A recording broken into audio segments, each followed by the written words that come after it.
સામાન્ય રીતે એવું થતું હોય છે કે કોઈ પણ નેતા સાંસદ ધારાસભ્ય હોય તે પોતાના પુત્રને પણ નેતા તરીકે પ્રોજેક્ટ કરતો હોય છે, પરંતુ બિહારની રાજનીતિમાં નવા જૂની જોવા મળી કે જેમાં લાલુ પ્રસાદ યાદવ જે આરજેડી સુપ્રીમો છે તેમણે પોતાના જ દીકરાને પક્ષમાંથી 6 વર્ષ માટે સસ્પેન્ડ કરી નાખ્યા। તેનું કારણ શું છે અને હવે શું કાર્યવાહી થવાની છે આગામી સમયમાં અને અલગ અલગ નેતાઓની શું પ્રતિક્રિયા આ મામલાઓમાં આવી રહી છે અને લાલુ પ્રસાદ યાદવ દ્વારા શું ટ્વીટ કરવામાં આવ્યું છે, આ સમગ્ર મામલે ધવલ માકડિયા પાસે વધુ વિગતો મેળવીએ। ધવલ, જી અંકિત, જ્યારે બિહાર વિધાનસભાની ચૂંટણીને હવે થોડોક જ સમય બાકી હોય અને દેશની રાજનીતિમાં જો કોઈ એક રાજ્યની ચૂંટણીની ચર્ચા ચાલી રહી તો એ બિહાર છે ને। બિહારની અંદર એક મોટા ઉથલપાથલની ઘટના સામે આવી છે ને એ વાત એવી છે કે લાલુ પ્રસાદ યાદવના મોટા દીકરા જે તેજ પ્રતાપ યાદવ છે તેને 6 વર્ષ માટે પાર્ટીમાંથી સસ્પેન્ડ કરવામાં આવ્યા છે અને આ સસ્પેન્ડ થવા પાછળનું કારણ બહુ ચર્ચિત બન્યું છે।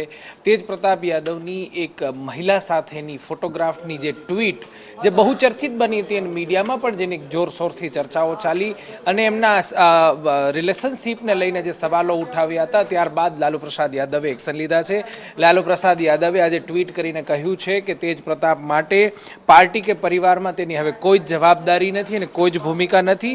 જે પણ લોકોએ તેજ પ્રતાપ સાથે સંબંધો રાખવા છે તેઓએ સ્વવિવેક સાથે સંબંધ રાખવાની જરૂરિયાત છે તેવું પણ ટ્વીટ કર્યું હતું। જોકે આના ત્યારબાદ જે એમના નાના ભાઈ એટલે કે તેજસ્વી યાદવ અને જે બિહાર વિધાનસભાના અત્યારે વિપક્ષના નેતા છે તેમણે પણ કહ્યું કે લાલુ પ્રસાદ યાદવે જે નિર્ણય લીધો છે તે યોગ્ય છે। જોકે મહત્વની ચર્ચાઓ અત્યારે એ ચાલી રહી છે કે જે પ્રમાણે તેજ પ્રતાપ યાદવને પાર્ટીમાંથી હાંકી કાઢવામાં આવ્યા છે તેને લઈને આગામી વિધાનસભા ચૂંટણીમાં શું અસર થાય છે તે સૌથી મોટી ચર્ચાનો વિષય છે। જી બિલકુલ, આભાર સમગ્ર માહિતી આપવા માટે। અને તેજ પ્રતાપ યાદવ છેલ્લા ઘણા સમયથી ચર્ચાઓમાં પણ હતા। થોડા સમય પહેલાં જ્યારે પોલીસ કર્મચારીને જ્યારે તેમણે કહ્યું કે હું ગીત ગાઉં છું ને તું નાચીને બતાવ, ત્યારબાદ તે પોલીસ કર્મચારી નાચ્યા પણ હતા।